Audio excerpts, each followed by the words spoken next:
hot news lagi nih terkait viral video shoot. Abang juga pasti sudah lihat di medsos dan lihat segala macam dimanapun. Abang sebagai praktisi hukum menilainya dulu seperti apa nih? Ya, yang jelas apa namanya, kalau saya sekilas ya melihat itu ada yang mengaku beragama Islam tapi tidak mendukung yang namanya poligami, sehingga dia merasa sakit hati, kemudian meluapkan amarahnya melalui saluran media. Nah, dan mencoba melakukan pelaporan dugaan adanya tindak pidana perzinahan ya, yang diatur di KUHP lama itu di pasal 284. Menurut saya sebetulnya agak sulit ya kalau semua orang poligami dilaporkan perzinahan. Mungkin itu perkara ramai sekali di Indonesia karena mayoritas agama Islam ya kan, karena poligami itu tidak mensyaratkan syarat sahnya ya, rukun kawin itu tidak mensyaratkan ada izinnya. Nah, kecuali hukum negara ada penghalang di situ, dia harus ada izin dari istri tuanya. Nah, kalau ingin diresmikan, karena kenapa, ini urusan keperdataan. Nah, namanya poligami terus istri siri atau perkawinan siri itu memang yang dirugikan adalah wanitanya, karena secara keperdataan dia tidak berhak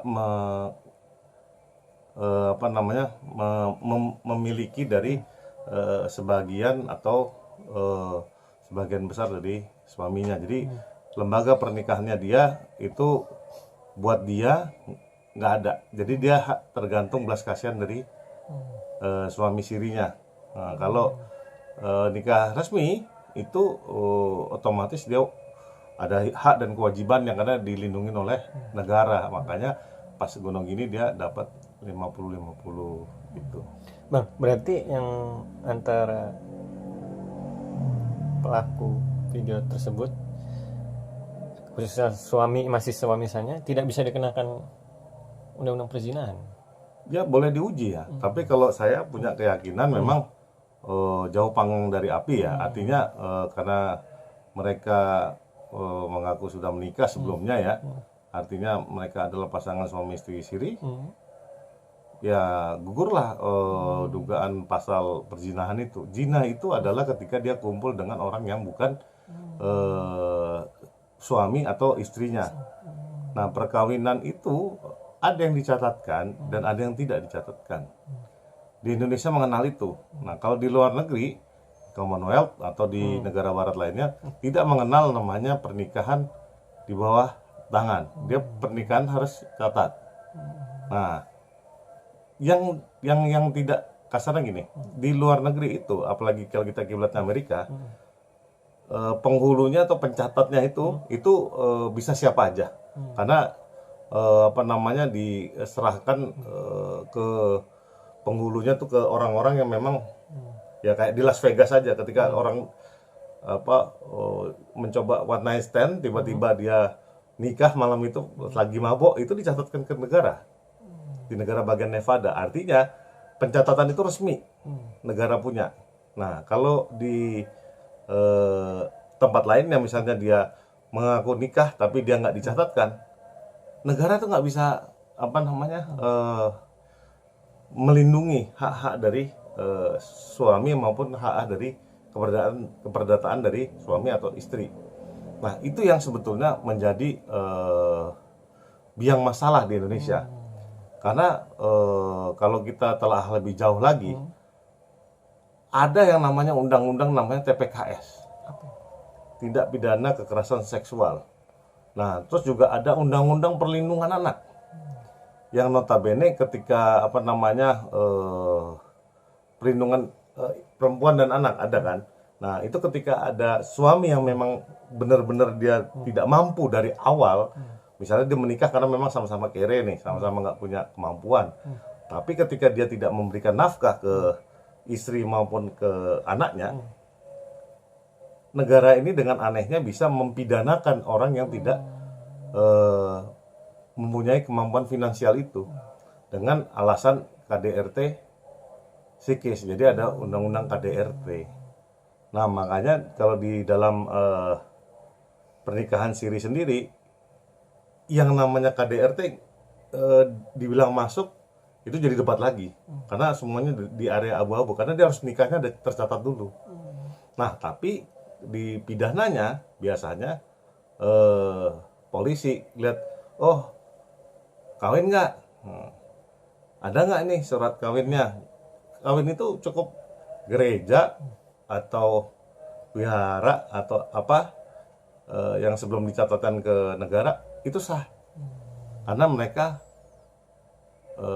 akadnya apa, ijab kabulnya itu terpenuhi. Siap. Video tersebut yang diduga adalah itu ya, masih dugaan atau siapapun itu akan kena bang UU ITE, karena itu kan di privasi rumahnya IR. Gimana bang? Kalau sampai memang menyebarkan dengan niat jahat ya, artinya untuk mencemarkan nama baik atau untuk niat yang menjatuhkan ya, atau niatnya balas dendam juga, pastilah itu kan namanya mens rea, ada niat. Nah, itu dilindungi sama undang-undang ITE sama undang-undang apa namanya KUHP juga ya, artinya kan niat mencemarkan nama baiknya ada. Nah, makanya kita lihat nih dua pihak, yang satu ngelaporin zina, yang satu ngelaporin undang-undang ITE dan pencemaran nama baik ya kan. Saya pikir memang ini seharusnya urusan kamar tidur ya, artinya nggak perlu sampai panjang-panjang serame ini ya. Tapi terus terang ya, seperti kita flashback ke belakang ya, yang namanya overspell atau apa namanya zina itu seperti halnya waktu dulu perkaranya si siapa, Vicky Prasetyo sama siapa namanya istrinya tuh, Angel Elga. Nah, dia ngerebek kan sampai jebol pintu segala macam, yang satu lapor perzinahan, yang satu lapor perusakan, ya kan. Itu seru. Jadi akhirnya endingnya ya rame di drama di media dia aja, tapi di penegakan hukumnya, di hukum positifnya akhirnya nggak jalan dua-duanya gitu loh. Yang jelas yang di SP3 jinahnya nggak ada, nggak bisa naik, karena jinah itu dia harus membuktikan bahwa ada persenggamaan, ya kan. Nah, persenggamaan antara orang yang tidak nikah, tidak kawin. Nah, kalau orang yang kawin bagaimana? Ya nggak bisa, itu bukan zina, dia kawin kok, kawin sendiri gitu. Nah, untuk yang menyebarkan itu bisa kena pidana berapa sih bang? Dan terkait pelaku yang dari video tersebut aman, berarti tidak kena pidana atau gimana? Oh, kalau yang menyebarkan itu kan CCTV. Kalau CCTV itu kalau di rumah memang ada privasinya ya. Nah, artinya ketika penyebaran itu niatnya apa? Itu ancamannya di atas 5 tahun kalau nggak salah ya. Karena memang bisa dikategorikan apakah illegal access. Tapi kalau illegal access itu artinya dia itu nggak punya izin untuk mengakses itu. Tapi kalau dia punya izin, nggak masuk juga kan. Kalau punya izin nggak masuk juga. Karena memang ya rumah itu misalnya sama-sama kepemilikannya ya kan, belum pernah dibagi ya kan, sama mantan suaminya ya kan. Artinya kan dalam rangka pengawasan anak-anak, dalam rangka pengawasan apa namanya aset-aset tersebut, joint custody atau apa namanya saling apa namanya membesarkan anak secara bersama-sama, mereka nggak ada tuh namanya pembatasan akses. Jadi masih punya akses kan gitu. Itu menurut pendapat saya sih. Nah, tapi yang jelas yang menyebarkan video itu kepada orang selain yang berwajib itu patut diduga melakukan tindak pidana apa namanya penyebaran apa namanya video porno ya. Nah, untuk yang terduga pelaku akan aman-aman aja karena kan Karena itu CCTV. Karena kalau CCTV itu dia merekam apa aja.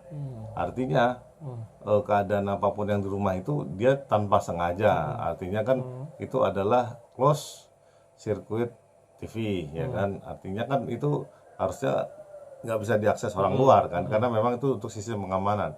Nah, apa aja yang terjadi di situ itu tanpa sengaja, tanpa harus di staging, artinya mungkin dengan tanpa niat untuk merekam. Misalnya dugaannya ada